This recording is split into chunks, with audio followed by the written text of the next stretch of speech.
E aí pessoal, tudo bom? Então vamos falar desse livrinho aqui, Sentir e Saber, As Origens da Consciência, Antônio Damasio. Bom, o Damasio é médico, neurocirurgião, neurologista, neuropesquisador e é professor de neurociências na Universidade do Sul da Califórnia.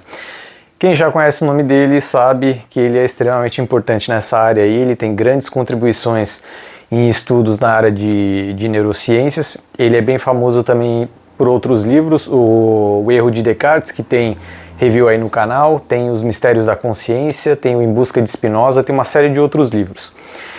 E nesse livrinho aqui, é o último livro dele, ele basicamente faz um compilado de todas as ideias que ele já teve de uma forma muito resumida. O livro aqui é dividido em 4 partes, são 46 capítulos, mais um epílogo e uma introdução aqui no início. Como vocês podem ver pelo tamanho do livro, ele é bem pequenininho, então 46 capítulos aqui dá tipo de 2 a 5 páginas cada capítulo, e é mais ou menos isso mesmo, tá? E aí ele vai discorrendo ao longo desses capítulos sobre todas as ideias que ele já teve em relação, assim, o que são...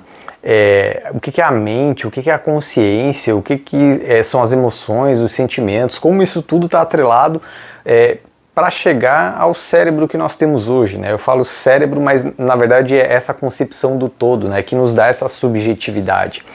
Ele começa aqui que é tipo uma introdução antes de começar, que ele fala que várias pessoas vinham conversar com ele sobre as ideias do livro, e ele acha que as pessoas não entenderam muito assim qual era o ponto principal do livro dele, né? Porque quem já leu outros livros dele sabe que o Damasio, ele considera muito o aspecto da subjetividade, né?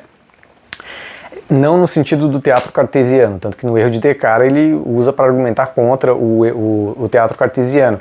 Mas assim, quando nós pensamos em algumas coisas, nós formamos tipo, uma imagem na cabeça, uma coisa nesse sentido. E ele trata a mente como isso, não como um espaço, mas o resultado de uma série de processos, né? E aí ele diz que as pessoas vinham falar com ele, mas sempre abordando os aspectos muito técnicos do livro dele e tal, e ele acha que as pessoas não tinham pegado o que era realmente a essência do que ele queria dizer. E aí nesse livro ele se propõe a abordar mais ou menos esses temas, mas de uma forma bem sucinta.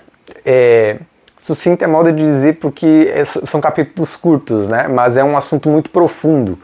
Tanto que, assim, esse livro é para quem já leu as outras obras dele.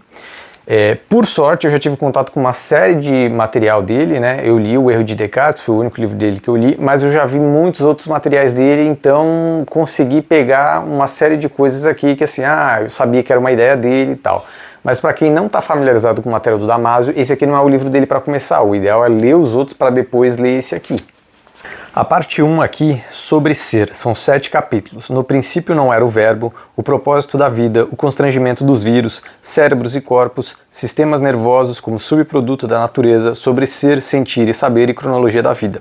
E aí aqui ele começa a discorrer exatamente sobre assim, o que é o ser, tanto que ele traz aqui essa questão do vírus, porque o vírus não é considerado um ser vivo, mas ele tem uma série de mecanismos que se replica, ele depende de um outro ser vivo para conseguir se replicar, exercer as funções dele e tal, mas ele não é um ser vivo.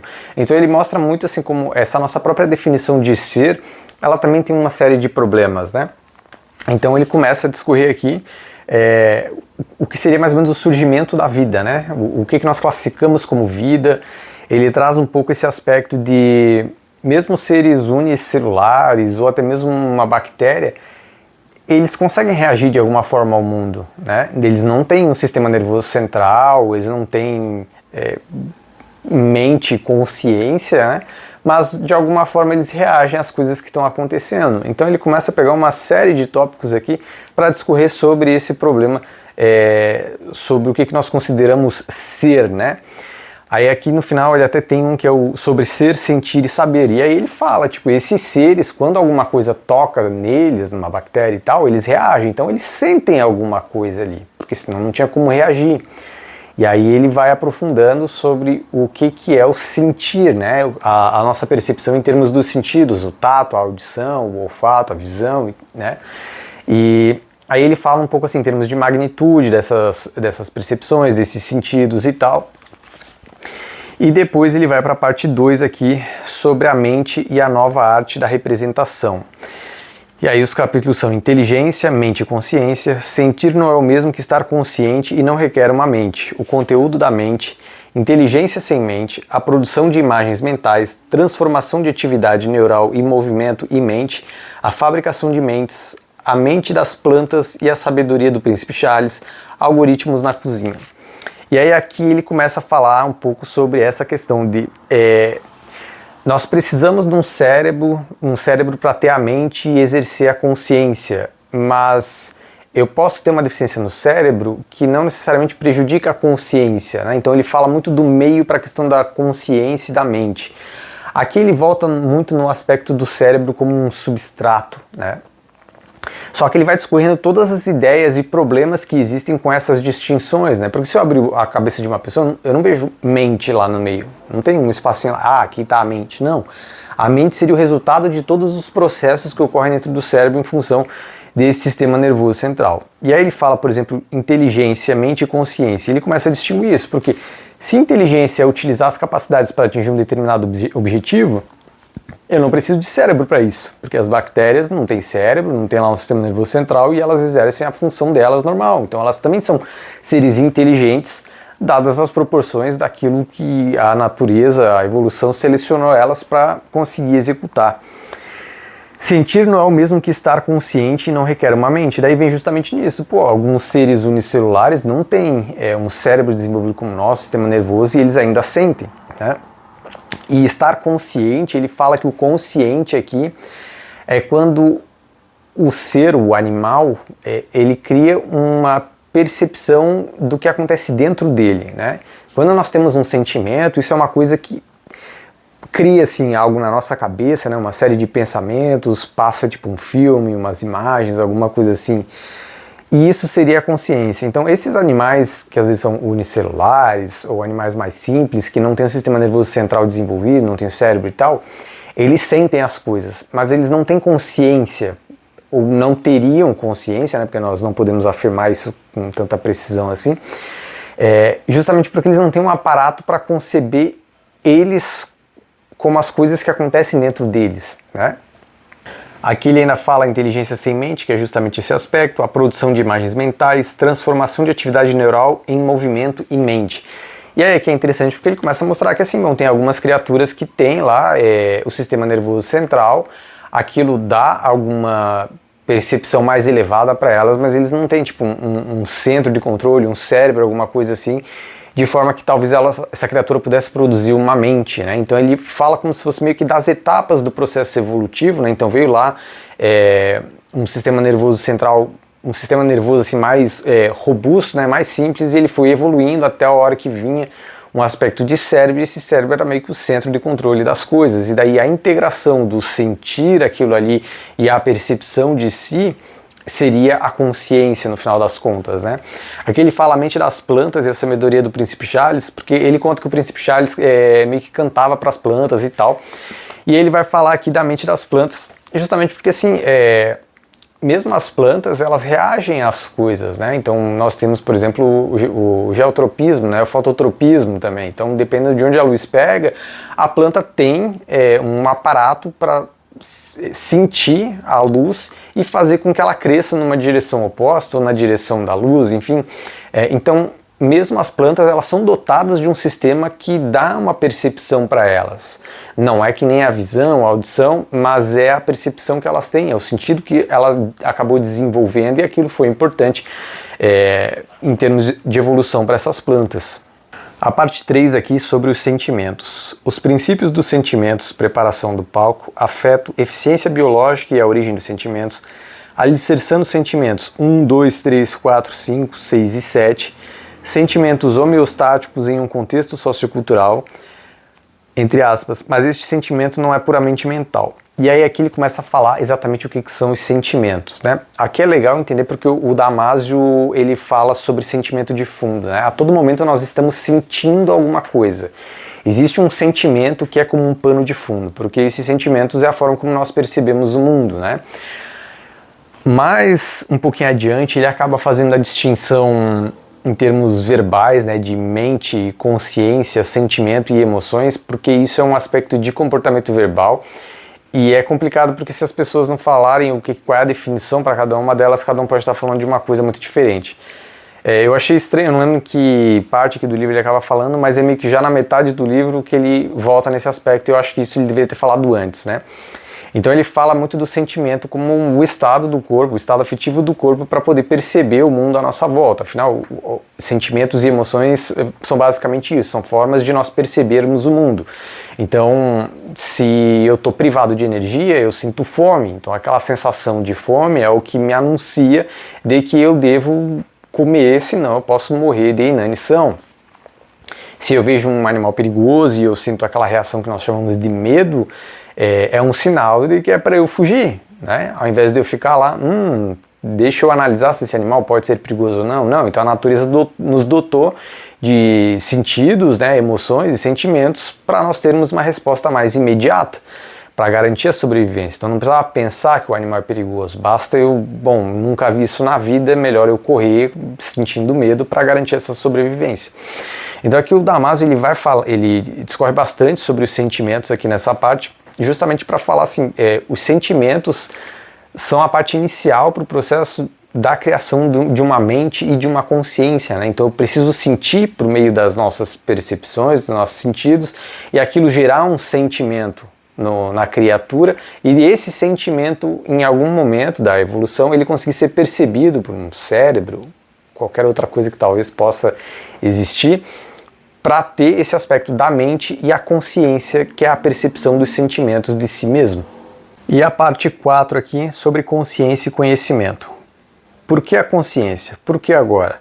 Consciência natural, o problema da consciência, para que serve a consciência, mente e consciência não são sinônimos, estar consciente não é o mesmo que estar acordado, desconstrução da consciência, consciência ampliada, fácil, e a você também, o verdadeiro prodígio dos sentimentos, a prioridade do mundo interno, reunião de conhecimentos, a integração não é a fonte da consciência, consciência e atenção, o substrato é importante, perda de consciência, os córtices cerebrais e o tronco encefálico na produção da consciência, máquinas que sentem e máquinas conscientes. E aí aqui ele já começa a entrar sobre o que seria a consciência de fato, né? E conhecimento, justamente porque ele classifica a consciência como o conhecimento daquilo que acontece dentro de si, né? Então quando eu identifico a minha resposta emocional, sentimental, vem aquela coisa visceral, né? Ele até usa esse termo visceral, que nós sentimos assim, um frio na barriga, eu sinto meu corpo tremer. Então o conhecimento sobre isso, a percepção disso como sendo meu, né? Não de algo externo ao meu ambiente, do meu corpo, isso cria a consciência, né? Ou a consciência seria resultado dessa percepção, é mais nesse sentido.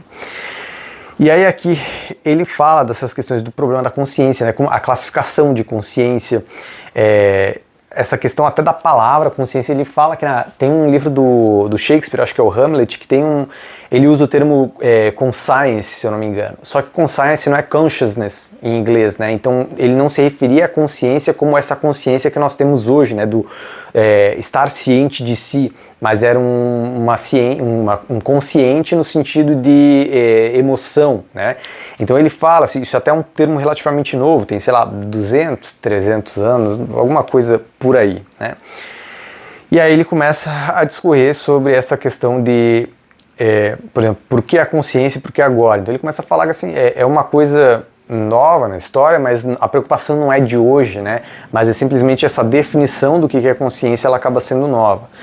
E aí ele entra na questão do para que serve a consciência, né? Então assim, qual seria o fundamento de eu ter a consciência? Mente e consciência não são sinônimos, né? Então a mente seria lá eu odeio falar isso do teatro cartesiano, porque nem o Damasio usa o teatro cartesiano, mas ele fala muito de processos mentais imagéticos, né, da produção de imagens. E isso remete muito a um teatro cartesiano. O teatro cartesiano era aquela ideia do René Descartes de que como se existisse um teatro na minha cabeça, um filme passando, e tem uma parte do meu cérebro onde nós acharíamos ali as imagens e os sons e tal, e isso não existe, né? Na verdade, é um monte de processos no nosso cérebro atrelados às memórias e às emoções que estavam atreladas a essas memórias, que eles produzem essa sensação de que nós conseguimos ver uma imagem. tipo, de fechar os olhos e pensar em alguma coisa e ver essa imagem. Só que esse ainda é um dos mistérios da nossa consciência, né? Onde que está essa barreira de os neurônios do meu cérebro lá estão emitindo sinais, estão fazendo as sinapses e tal, e de repente eu penso no café e eu sinto como se eu sentisse o cheiro do café, entende? Essa barreira, que era o que o Descartes ele separava, né, corpo e mente, então tinha essa barreira, ainda é um dos grandes mistérios que nós temos. O que produz essa subjetividade, sabe? Esse que nós chamamos do comportamento privado, né? Isso que se passa na minha cabeça, que eu sei que eu acredito, né? Não, na verdade eu sei, né? Passa na cabeça de todo mundo tem isso, dentro da sua própria cabeça, passa uma série de pensamentos, mas o que produz tudo isso? Nós ainda não sabemos. Esse é um dos grandes mistérios, né? É legal porque ele fala aqui sobre estar consciente não é o mesmo que estar acordado, porque se nós pegarmos, ele até cita esse exemplo aqui também, uma pessoa em coma, a pessoa está desacordada, mas você já deve ter visto o caso, assim, pô, a pessoa estava em coma, mas quando ela acordou, ela lembrava do que tinham conversado no quarto e tal, então a pessoa ela mantinha ali consciência, só que ela estava desacordada, então a percepção que ela tinha das coisas ali diminuía, mas a consciência dela estava presente, então algum sinal ela ainda conseguia captar, né? Ele até faz uma relação aqui, eu não lembro em qual parte, qual capítulo, mas já aqui no final, sobre a questão de usar anestésicos em cirurgia, né? O que o anestésico faz, na verdade, é diminuir a nossa sensibilidade, então eu paro de sentir dor. Só que se a consciência depende dos sentidos e dos sentimentos para ela existir, se eu apagar os sentimentos, não tem como existir consciência. Então quando a pessoa é anestesiada, ela não sente dor. E ela também não lembra das coisas, porque não sentiu. E ele faz uma alusão aqui até com os medicamentos e tal. Então ele vai discorrendo aqui bastante sobre a integração de todas essas coisas. Consciência e atenção, então ele fala da questão da atenção ser seletiva, né? Ele até cita o caso lá, ele estava escrevendo e daí de repente ele botou para tocar a música e aí era a violoncelista lá tocando, ele até fala o nome dela aqui uma hora. E aí ele meio que se perde aqui, porque a atenção ela é seletiva, é difícil a pessoa prestar atenção não tem como prestar atenção em duas coisas ao mesmo tempo, né? A questão é que nós nos dispersamos porque a nossa atenção para uma atividade ela não está sendo reforçada o suficiente, né? Não temos motivação suficiente para manter a atenção naquele processo, ou os outros estímulos eles são disruptores, eles são mais fortes que acabam chamando a nossa atenção, então a nossa atenção acaba sendo direcionada para outros processos, né? No final aqui ele fala de perda de consciência, os cortes cerebrais e o tronco encefálico na produção da consciência, aí ele entra um pouquinho em aspectos neuroanatômicos. Quem já leu outros livros do Damasio sabe que ele aborda um pouquinho assim de neuroanatomia para poder situar, né, essas questões de lesões cerebrais e o que acabava interferindo e tal. Inclusive a mulher dele, que é a Hannah Damasio, foi quem fez o molde 3D da cabeça do Phineas Cage, que é aquele caso do cara que teve a barra de ferro atravessada pela cabeça, né? Ele conta inclusive no Erro de Descartes. Então ele sempre teve presente nessa evolução do processo da neurociência de identificar quais seriam as regiões cerebrais responsáveis por um determinado comportamento ou uma função. E o que eles descobriram, na verdade, é que não tem uma parte do cérebro responsável, né? Todas as partes do cérebro processam essas informações, ou quase todas, né? Então, várias partes do cérebro processam uma informação, por exemplo, de uma questão, algo que eu estou enxergando. Então, aqueles raios de luz chegam no meu olho, eles excitam lá as células no fundo da minha retina, e aí pelo nervo óptico vai para o cérebro e algumas partes do cérebro interpretam essas informações. Só que cada parte do cérebro é responsável meio que por um tipo de interpretação um pouco diferente. Então, na verdade, o estímulo ele é processado em partes diferentes do cérebro para depois integrar uma coisa inteira, né? Então ele acaba abordando um pouco de neuroanatomia para esse sentido. E aí no final, o epílogo ele fala sejamos justos, e daí ele fala sobre essa questão. Ele entra mais numa questão um pouquinho mais ética, assim, né, de consciência e tal. Ele até fala sobre outros animais, porque nós temos essa distinção de que talvez só nós tenhamos mente, consciência e tal. Ele acaba indagando um pouco esses aspectos. Bom, de forma geral é isso. Como vocês podem ver, o livro é bem pequenininho, são 150 páginas mais ou menos. Como eu falei, são 46 capítulos, então cada capítulo é 2, 5 páginas no máximo, assim, tá? É um livrinho relativamente tranquilo de ler em termos da escrita, até porque o Damasio ele escreve bem, ele tem uma escrita mais, eu não queria dizer rebuscada, mas ele tem um capricho na escrita dele, né? Então é como se ele colocasse um pouco de arte naquilo que ele está falando quando ele fala de neurociência. O problema é que, como eu falei no início, esse livro aqui é meio que uma síntese de várias ideias do Damasio. Então, para quem nunca teve acesso às ideias dele, esse livro aqui fica uma perdição por completo. Então, para chegar até aqui, é ideal ter lido alguns livros dele antes. Mas, quem já leu outras coisas sabe que os livros do Damasio é neurociência, né? Então ele aborda a neuroanatomia, tem alguns conceitos às vezes até meio complicadinhos assim. Então é livro para quem está interessado na parte de neurociência dessas coisas, né? Não é do tipo, sentir e saber as origens da consciência, deixa eu aprender sobre consciência e eu não sei nem as partes do cérebro. Não é para esse tipo de pessoa, tá? É para quem realmente já tem um pouquinho de conhecimento no tema. Então fica aí a indicação para vocês.